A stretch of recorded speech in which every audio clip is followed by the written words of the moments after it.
Je sais pas vous les gars, mais avant moi j'étais grave du type à me mettre plein d'objectifs et genre vous savez la to-do list bien remplie et tout, enfin quand je te lis c'est-à-dire ça fait un petit moment, toute ma to-do list et tout, et genre vraiment mon seul objectif c'était genre vraiment de remplir toute ma to-do list.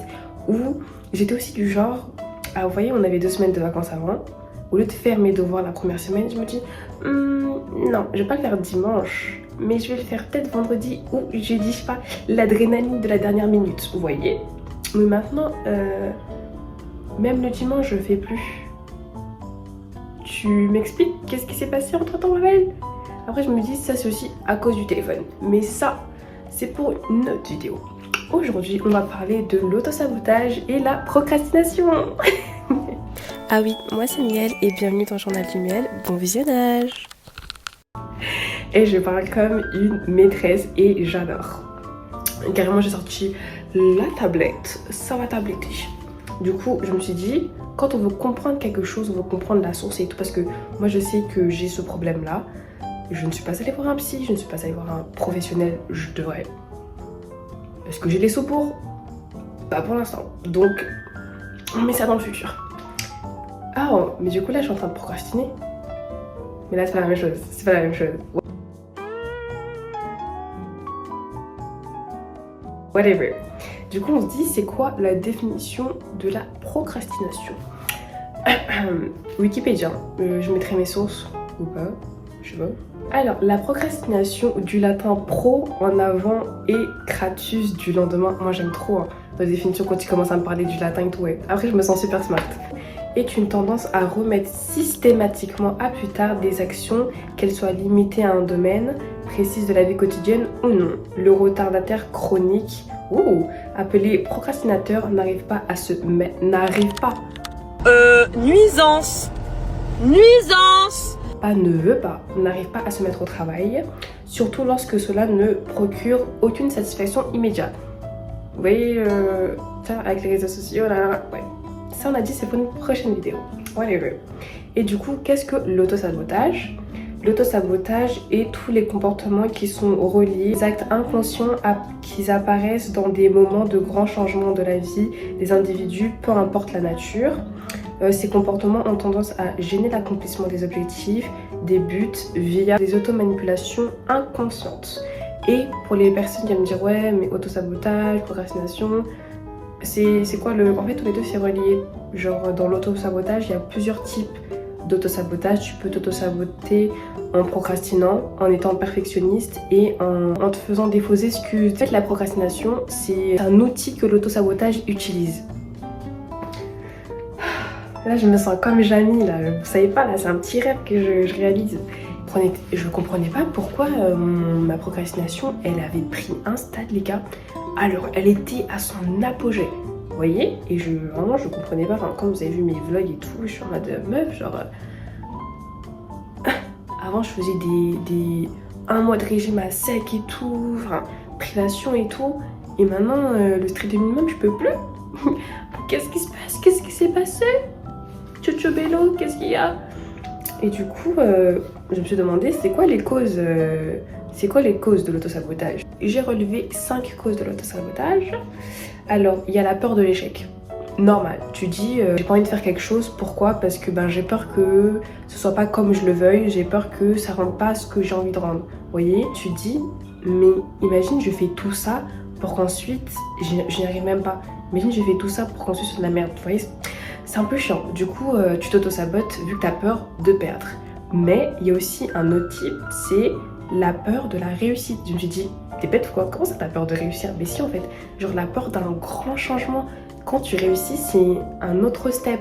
Et genre d'aller juste à là, franchement je comprends les gens qui ont peur de la réussite. Je pense que j'en fais partie aussi. Je coche trop de cases là. Il y a aussi du coup le manque de clarté. Parce que certains projets, t'as envie de faire... Vous savez, attends, stop. Shout out to my locks, cause en ce moment ils sont en train de eating. Oh pardon. En ce moment ils sont en train de pop out. Voilà, c'est tout. Et du coup c'était quoi? Le manque de clarté, parce que t'as des projets et tout, tu sais pas par où commencer. Ça fait quand la vaisselle de Noël les gars, la vaisselle de Noël. Vous savez, la vaisselle de Noël, tu vois des casseroles par-ci, tu vois des assiettes par-là, tu te dis, waouh, quand est-ce que je commence? T'as un lave-linge, mais ta mère, elle dit, non, fais-toi la main. C'est toi. Donc, ouais, tu sais pas par où commencer, c'est un peu fouillis, c'est un peu brouillon, brouillard. Du coup, tu t'auto-sabotes, tu dis, ah, je remets ça plus tard. Ah non, pire, je le fais plus tard. En fait, non, je suis pas assez bien pour faire ça. Ça, c'est les excuses, vous voyez? C'est de la manipulation inconsciente. Parce que sur le moment, t'es vraiment persuadé que, en fait, non, c'est pas une bonne idée. Alors que, bah non, c'est juste que tu sais pas par où commencer, meuf. Du coup, le perfectionnisme, tu dis, mais en fait, si je le fais pas correctement, autant rien faire du tout. Mais ça, c'est le pire truc à faire. Je dis ça hier, c'est exactement ce qui m'est arrivé. Normalement, je poste les vidéos le mercredi, aujourd'hui on est jeudi, je filme, je vais monter et je vais la poster. Sauf que hier, je me suis dit, ah non, vu que il me restait vraiment short time, je me suis dit, non, je vais pas commencer à filmer, après ce sera pas un bon rendu et tout. Anyway, je dis, autant attendre le bon moment, tu veux tellement bien faire les choses que tu te bloques avant même. J'ai écrit un petit script, les gars, hein. Si vous me voyez lire, c'est juste. Je fais mes devoirs correctement. Yeah, I'm that girl, yeah. Bref, tu dis tellement tu veux bien faire, tu dis autant attendre le bon moment quand je serai dans ma meilleure mood, quand je voyais genre toutes tes excuses et c'est ça que tu finis par remettre les choses à demain, encore à demain, encore à demain, encore à demain. Donc à procrastiner. Le cinquième, c'est l'épuisement émotionnel. Parce que tu dis, en fait tellement tu penses trop, tellement t'es dans ta tête, genre dans ces moments-là, que en fait des fois t'es juste épuisé émotionnellement à cause des choses qui te sont arrivées avant, tu vois, avant de commencer à t'auto-saboter et tout. Mais à un moment il y a une cause à ton auto-sabotage et à pourquoi maintenant t'as commencé à... Faut aussi trouver la cause. Moi j'ai trouvé ma cause. Du coup c'est de là que tu commences à t'auto-saboter. Peut-être que cette cause a emmené plusieurs fatigues émotionnelles, fatigues corporelles et en fait vu que tu prends pas le temps de régler et que tu dis en fait non je suis juste une flemmarde, en fait non je suis juste machin et tout et tu continues à te pousser, et ben ça va pas se régler en fait parce que ton corps émotionnellement est fatigué. Genre tu peux dire ouais mais je suis en forme et tout. Non il y en a. Je me suis dit mais du coup toi en faisant mes recherches je me suis dit mais toi finalement où est-ce que tu te situes, genre quelle a été ta cause, quelle a été... Qu'est-ce qu'il y a, qui es-tu, qu'est-ce que tu fais? Je me suis rendu compte que je m'auto-sabotais en procrastinant first of all, en étant perfectionniste parce que en fait des fois je re-regarde mes vidéos. Vous savez j'avais sorti 2 vidéos et je les ai tous enregistrées parce qu'en fait je me suis dit non c'est pas assez de DA et tout. En fait, il y a tellement de projets que je commence et que je me dis en fait non là c'est mal fait, il faut que je fasse ça correctement comme ci comme ça. Comme hier j'ai pas filmé parce que je me suis dit non ça va pas rendre comme je veux et tout. Ma chérie, rien ne sera jamais parfait, ok? Tu t'en rends bien vite compte. Autant faire. Avant je me disais autant rien faire que faire quelque chose mal, mais maintenant je me dis autant faire que rien faire.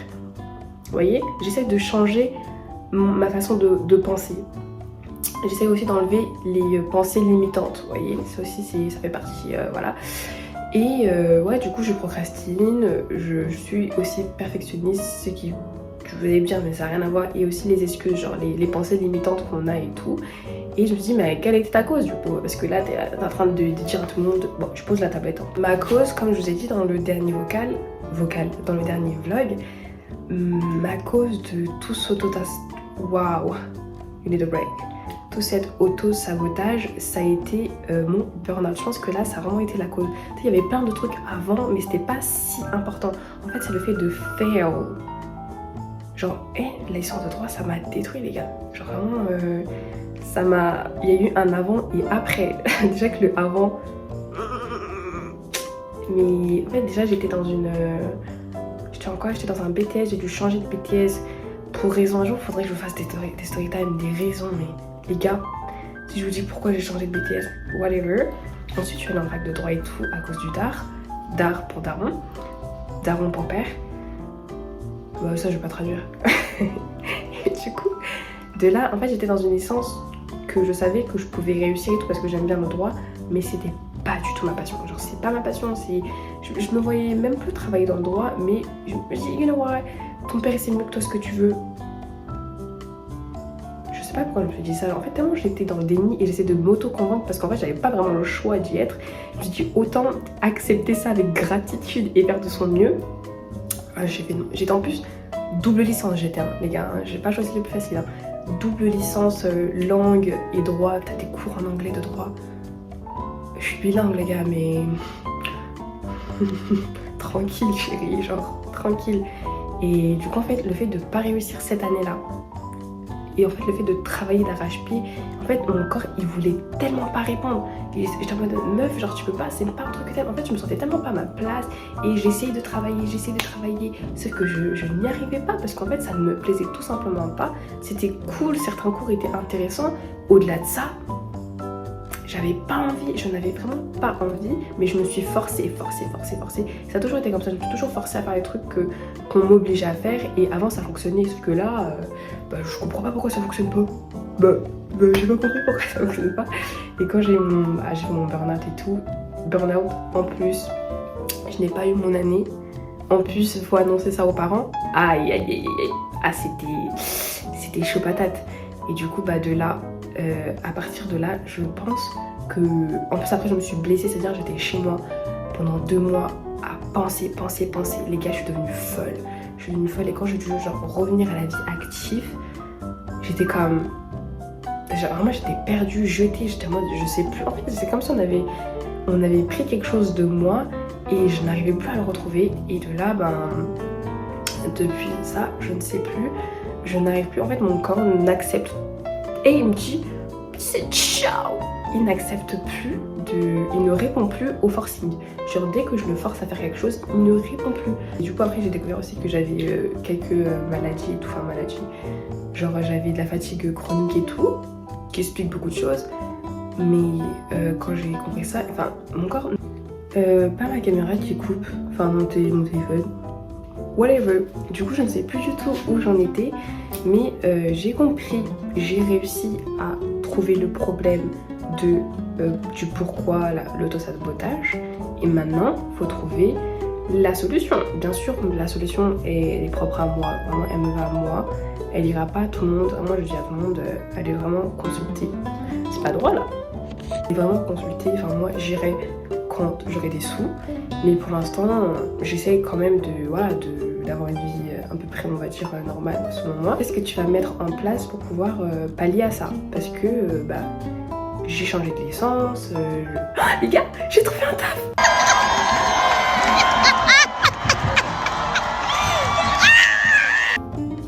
Je vous ai pas dit, mais les gars, j'ai trouvé un taf entre temps en story time, je raconterai dans une autre vidéo.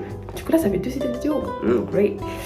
Bref, qu'est-ce que tu vas faire pour pallier à ça et tout, pour quand même avoir une vie, parce que j'ai des projets et je vais pas juste attendre comme ça de guérir. Tu guéris pas juste comme ça, faut mettre des petits trucs en place quand même. Déjà j'essaye de plus me forcer à rien, parce qu'en fait vraiment j'ai compris que dès que j'ai trop stimulé, trop overstimulated, trop stimulé, trop de pression, mon truc il ne veut pas hier, je voulais vraiment filmer tout, je n'arrivais même plus à me lever. Genre en fait dès que j'ai trop de pression, j'essaie de comprendre les failles et de me dire ok, maintenant je me mets plus trop de pression sur ça, ok je dois être régulière sur YouTube, mais si je n'arrive pas à filmer mercredi, je me dis c'est pas grave. En fait je m'accusais beaucoup, vraiment je me disais t'es vraiment une... Je me disais pas t'es une merde, je dis mais meuf t'es nulle, genre ouais je t'arrive même pas à faire ça et tout, enfin tu sais tu t'énerves contre toi-même, en fait c'est pas la solution. Le cerveau c'est un peu comme un bébé, il faut bien le traiter, tu vois, c'est comme un chien et tout, il a bien fait son truc, tu lui donnes sa croquette, t'as pas fait, c'est pas grave. Je me dis, meuf t'as pas réussi à faire ça, c'est ok, tu feras mieux la prochaine fois. Bah écoute, demain on essaiera au moins d'écrire le script. Tu dis, ah ok ça au moins c'est faisable. Ton cerveau il se dit, ah ça c'est bon, c'est vrai. Et puis on mesure, là je suis en train de filmer guys.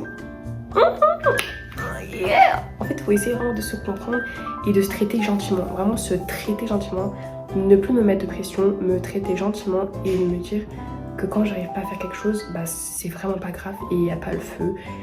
Et pour l'instant c'est ça, et mettre des petites routines, mais pas des routines en mode to-do list parce que ça me stresse et tout, pas des plans parce que je sais que je vais pas tenir, mais des petites actions. Par exemple je me dis le matin et tout, faut absolument que je prie, je le fais, et après je sais pas, tu te sens bien, tu te dis ça je l'ai fait et tout, et du coup t'as envie de faire d'autres choses.